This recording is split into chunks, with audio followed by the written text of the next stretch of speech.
Hello everybody, welcome back to my channel Educational Panacea. My name is Bhanu Pratap.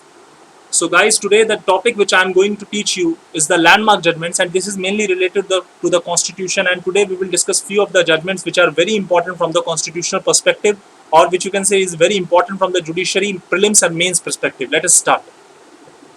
Now, the first judgment is the judgment of Berubari Union case. Now what has happened in this judgment? There was this dispute regarding whether preamble is a part of the constitution or not. See, as you all know, that preamble is the very first page of the constitution. Whenever you start the constitution, you will find a preamble. These are the words: socialist, secular, democratic republic of India, we the people of India. It starts from that. So everybody knows about the preamble, and preamble shows the objective of the constitution, so shows the general purpose of the constitution.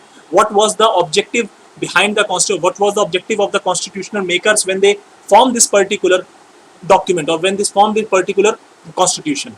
So the question in this particular judgment was whether this particular preamble is the part of the constitution or not. So Supreme Court highlighted this point, that preamble is an important aspect. Preamble shows the general purpose. Preamble shows the mind of the makers of the constitution. Preamble shows the objective of the makers of the constitution, but that cannot be treated as a part of the constitution. Preamble is not a part of the constitution, and that was held in Berubari Union case, which was relating to the exchange of enclaves with India and East Pakistan at that particular time, and now it is Bangladesh. So the next judgment in which this particular point was overruled was the judgment of Keshwananda Bharati, and Keshwananda Bharati is a watershed moment in the history of judgments, or in the history of the constitutional jurisprudence, you can say. So what has happened in this case? This is also known as the basic structure case. Supreme Court, by overruling that the preamble is not a part of the constitution, was laid down in Berubari Union, and Supreme Court overruled that particular point, and it said that preamble is a very important thing to us. Preamble shows the light to us. It showed the grand vision of the makers of the constitution, and alongside it is very much part of the constitution, because preamble shows the objective. So this particular judgment laid down the foundation that preamble is a part of the constitution. Alongside, this particular judgment was very instrumental in laying down the basic structure of the constitution, which I will discuss later. Now let us come to the another judgment. Now I will teach you a certain sequence of judgment in which we will understand how the constitutional amendments have unfolded. Now it is an year of 1951. India just got its independence, and India just celebrated its first Republic Day, and that was the time of agrarian reforms. There was huge reforms in huge land reforms, and there were huge agriculture related reforms, and the lands were being given to the peasants from the jamindars. So in that scenario, Parliament passed an amendment, and in that particular amendment, it put certain laws in the ninth schedule. Even through the first amendment, ninth schedule was created. And what is ninth schedule? When you will find the schedules at the end of the constitution, you will find that there is a ninth schedule through which all those acts of the parliament or the states which are inserted in the ninth schedule are immune to the judicial review at that particular time. Now the law is not as such, but at that particular time, all those acts, all those laws which were included in the ninth schedule were not subject to the judicial review. That meant that they were not going to the court. Nobody was able to challenge them. Nobody was able to challenge that particular law passed by the parliament. So in that particular scenario, ninth schedule was created through that amendment, and through that amendment, there were certain right to property which were curtailed by the constitution makers through this particular amendment. Now what happened? A question arose. As you already know, Article 13 talks about law. What is law? And there is this definition, whole definition of what is law in Article 13 prescribed in the Constitution. And Article 368 also discusses or talks something about law. But there is a difference. Article 13 talks about, in the general perspective, what is law. Law includes notifications, law includes rules, regulations, orders, all those laws made by the legislature of the state or the parliament. Everything is law under Article 13. Article 368 talks about the procedure to amend the constitution, and you can make a law by amending the constitution, because when the constitution was made, or when the constitution was drafted, there was a need to have the procedure inserted in the constitution itself, by which the constitution maker, by which the parliamentarians can further amend it according to the needs and the changes in the society. So now the question arose in this particular judgment was very instrumental, whether the law made under Article 368 is included in Article 13 or not. I am repeating again, the question or the issue in this particular judgment was that whether the law made through the amendment of the constitution under Article 368, or you can say by using the power of Article 368, is included in the definition of law given under Article 13 or not. Now what are the consequences of that? Let us understand. If you include the law made by Article 368 under Article 13, then there is a provision in Article 13 which says that whatever law which contravenes the part third right, which means the fundamental right, will be to the extent void. That meant that if you make any law which contravened the fundamental rights given under part 3 of the constitution, to the extent that particular law violated the fundamental right, that shall be called void, and that will have no effect. That is the law mentioned under Article 13 itself. So now, if Article 368 will be included in the definition of Article 13, then Article 368 cannot make any law that can abrogate or that can violate the fundamental right. Now that was the question, that was the issue which arose in Shankari Prasad versus Union of India in this particular judgment.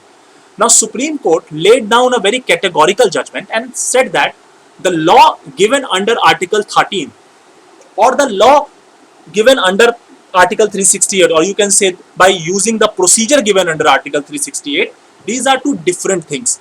Because in Article 13, when we say law, it means the ordinary legislative power, but when we are talking about Article 368, we are talking about the constituent powers. We are talking about the amending powers of the constitution, and these are two different laws. That meant that the law made by using Article 368 is not included in Article 13. It was laid down in Shankari Prasad.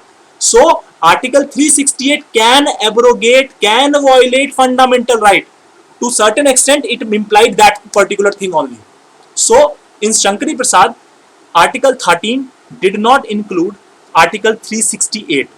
Article 13 did not include the law or the amendment made by the constitution using the powers of 368. That was the law made in Shankari Prasad. Now let us discuss the another judgment. In Sajjan Singh versus State of Rajasthan, after 13 years, there was the same view. Certain laws were included in 9th schedule, as I have earlier told also, that 9th schedule was made where certain land-based reforms or certain tenancy-based reforms were included, and they were not subject to judicial review. That means the court, the Supreme Court, the High Court did not have the power to review them or did not have the power to prove them or to declare them unconstitutional or void. That was the power given at that particular time in 9th schedule, but that has changed now up to a certain extent. Now what has happened?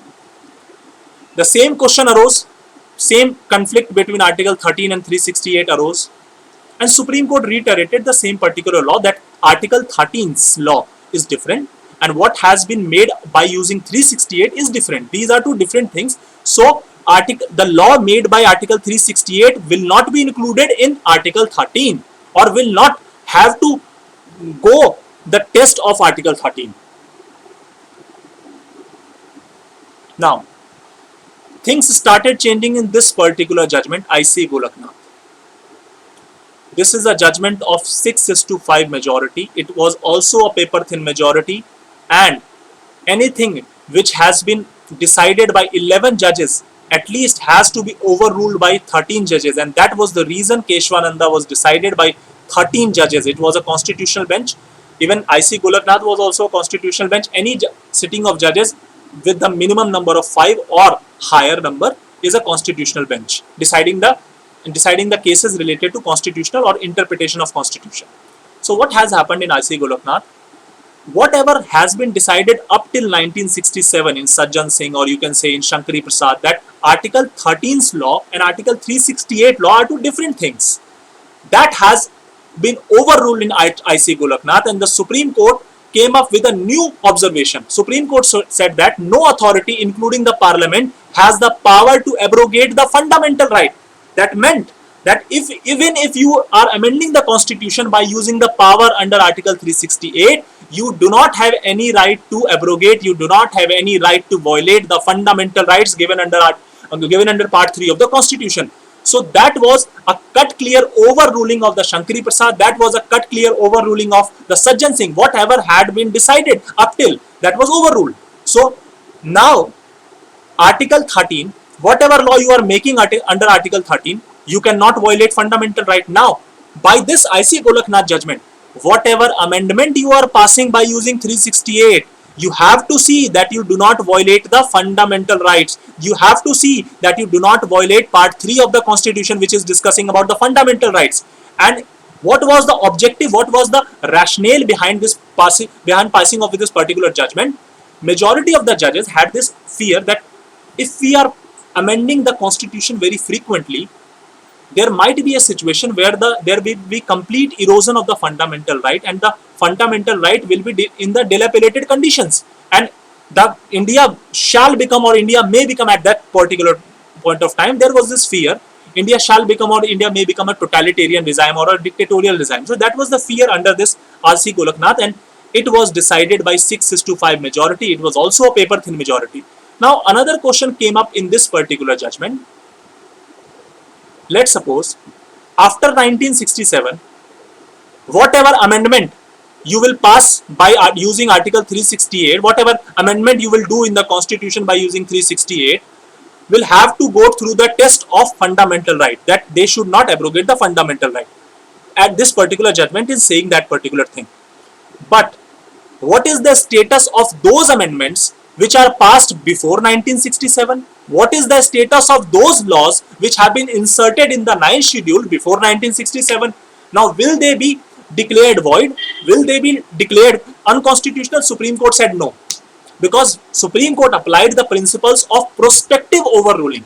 Supreme Court overruled that particular point, but it was a prospective overruling that has to apply after this particular date or after this judgment, not before this judgment. So whatever amendment has been done, whatever amendment has been passed before 1967, Supreme Court did not have to do anything with that, and that was not applied retrospectively. Had the law been applied retrospectively, it would have led to the chaos-like situation, because a lot of amendments or lot of changes were made, and again that changes were to be restored. It would be a chaotic situation. So in that scenario, IC Golaknath said we are applying the concept of prospective overruling. We are not going with the retrospective overruling.